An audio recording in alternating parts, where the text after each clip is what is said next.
মাগুরায় শিশু ধর্ষণের ঘটনায় ক্ষোভে ফুঁসছে সারা দেশ। আসামিদের দ্রুত ফাঁসির দাবি জানিয়ে মাগুরায় আদালত চত্বরে বিক্ষোভ ও রাজশাহী বিশ্ববিদ্যালয়ে ক্লাস পরীক্ষা বর্জন চলছে। মাগুরায় আসামিদের ফাঁসির দাবিতে চিফ জুডিশিয়াল ম্যাজিস্ট্রেট আদালতের সামনে বিক্ষোভ চলছে। ছাত্র জনতায় বিক্ষোভে অংশ নিয়েছে। এরকম পৈশাচিক ঘটনা থামাতে দ্রুত জড়িতদের ফাঁসির দাবি জানান বিক্ষোভকারীরা। সেই সাথে আসামিদের পক্ষে কোনো আইনজীবী যাতে না থাকে তার দাবিও জানানো হয়। এদিকে সারা দেশে ধর্ষণের প্রতিবাদে ক্লাস পরীক্ষা বর্জন করছে রাজশাহী বিশ্ববিদ্যালয়ের বিভিন্ন বিভাগের শিক্ষার্থীরা। সকাল 10টার দিকে এ ঘোষণা দেন শিক্ষার্থীরা।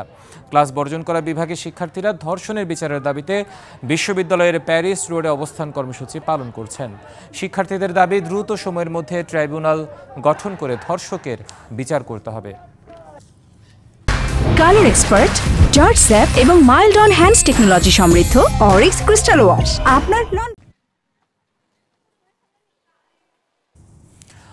দর্শক এই বিষয়ে আরও জানাতে মাগুরা থেকে আমাদের সাথে সরাসরি যুক্ত হচ্ছেন সহকর্মী ফয়সাল পারভেজ। মাগুরার জুডিশিয়াল ম্যাজিস্ট্রেট আদালতের সামনে বিক্ষোভ চলছে, আর এই বিক্ষোভ কিন্তু সারা দেশেই চলছে, বিভিন্ন বিশ্ববিদ্যালয় শিক্ষা প্রতিষ্ঠানে চলছে। আপনারা ওখানে বিক্ষোভ কেমন দেখছেন, তারা কি বলছে? ইতিমধ্যে এই চিফ জুডিশিয়াল ম্যাজিস্ট্রেট আদালতের সামনে অবস্থান নিয়েছে প্রায় আধা ঘন্টা ধরে।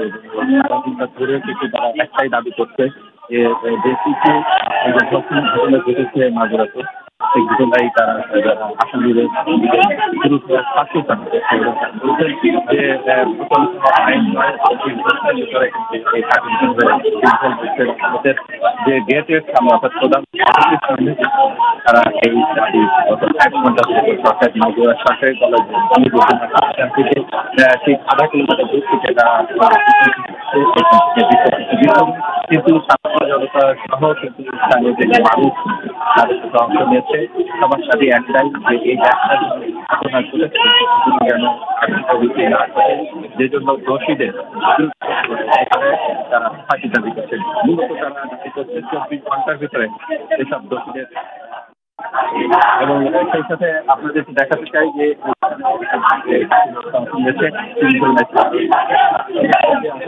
আপনি জানেন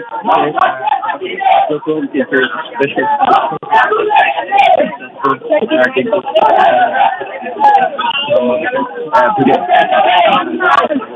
একই জায়গা থেকে বিচার করতে আসছি, তারা কিন্তু যেখানে লাগিয়ে দিয়েছে এবং এই অবস্থা থেকে এখানে দাবি করছে যে যতক্ষণ না